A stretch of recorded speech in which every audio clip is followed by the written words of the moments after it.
Coach, as we preview a game against Flagler tomorrow, kind of a rough stretch for the program, some stopping last week. How difficult has this stop and go of this season been for you guys?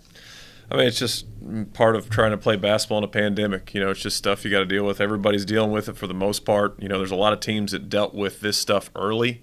They've had a lot of outbreaks on their teams. They have 2 or 3 players that haven't gotten it yet, so they don't stop and start as much as, our guys have done a pretty good job not, being safe and quarantining and stuff and staying away from large gatherings. But, right now we there's a lot of availability for COVID, for our program. So we're trying to take it day by day.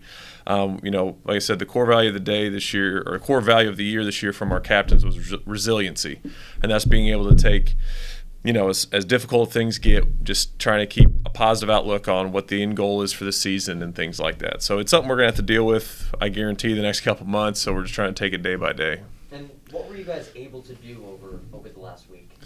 Well, once we found out the test was false positive, we were able to, and that wasn't until Friday evening, we were able to get a couple practices in. We're trying to keep the routine as similar as possible, with playing on Saturday, usually day off on Sunday, getting back Monday, Tuesday, get ready for the game on Wednesday. So we're trying to keep it as like as possible, but it's almost impossible at times because now we have 2 games we have to make up, and so our game schedule might get flipped around a little bit here in the next couple of weeks, and it's just really about flying by the seat of your pants for the most part. By the time we play tomorrow, it'll have been about a week and a half since your last game, a win against Columbus State. Is it difficult to kind of carry what you guys are able to do in that game onto a game a week and a half later? The only thing that's difficult about it is, you have guys, we have a lot of new guys that need to get experience, and a lot of that experience is in-game experience. And like we've said before, when you have 3 scrimmages or 3 exhibitions and you have, 8 non-conference games or around there, 6 to 8 non-conference games, that experience you're able to build up until you get to conference play and you kind of get an understanding of, strengths and weaknesses of players and teams, and we're not there yet. We're still far away from a lot of guys playing their best basketball of the year. And, the team that you start out with at the start of the year is not the team you've typically finished with. Usually there's a lot of growth there between players and as your team as a whole.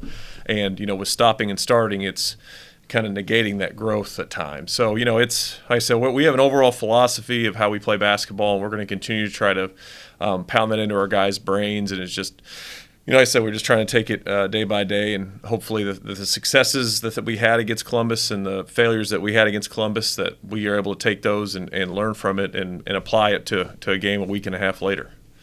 Flagler has beaten a couple D1 teams this year. They beat Augusta as well. When you watch them on film, what impresses you about the way that they play?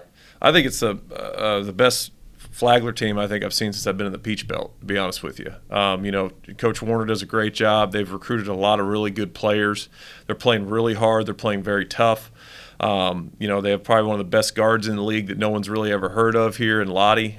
He's absolutely destroying people, and he's an unbelievably talented player and a great get for that program. So, like I said, this isn't the Flagler of old. The Flagler's had some success in the past, but this is a legit championship level competitive team that they've put together. So, we're trying to make sure our guys understand that, they've already won some big games on the road, and they've played probably more games than anyone else in the league right now. So they're probably a little more seasoned than a lot of people. So they're going to come in here with their A game. We better be prepared.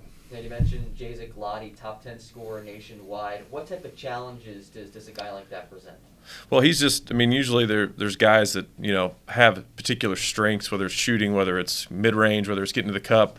And, those guys might not be great passers, or they might not be great rebounders. He's great at about everything. He leads them in assists, he leads them in scoring. He's one of the top rebounders on the team. He literally impacts the game in every category. So, it's really tough to play against a guy like that because you try to take away one of his strengths and he has 3 other strengths that he can do. So it's going to be a heck of a task for our team to be able to go against a guy that's probably, in my opinion, going to be a first team all-league guy by it's all said and done. What are you hoping to see from your guys tomorrow? Hopefully not too much rust. I'm hoping we see some guys that maybe haven't had as much opportunity step up tomorrow as well. Guys that, given some more minutes, they can be a little bit more productive. And, the reason why they were recruited here, maybe start showcasing that on the floor, not just in practice, but in game settings as well. And, like I said, we've all kind of harped on them. It's time for other guys to start taking steps forward and being a little more productive and taking ownership of their role on the team. And I'm hoping that'll happen tomorrow. Awesome. Thank you, Coach. Best of luck. Thank you.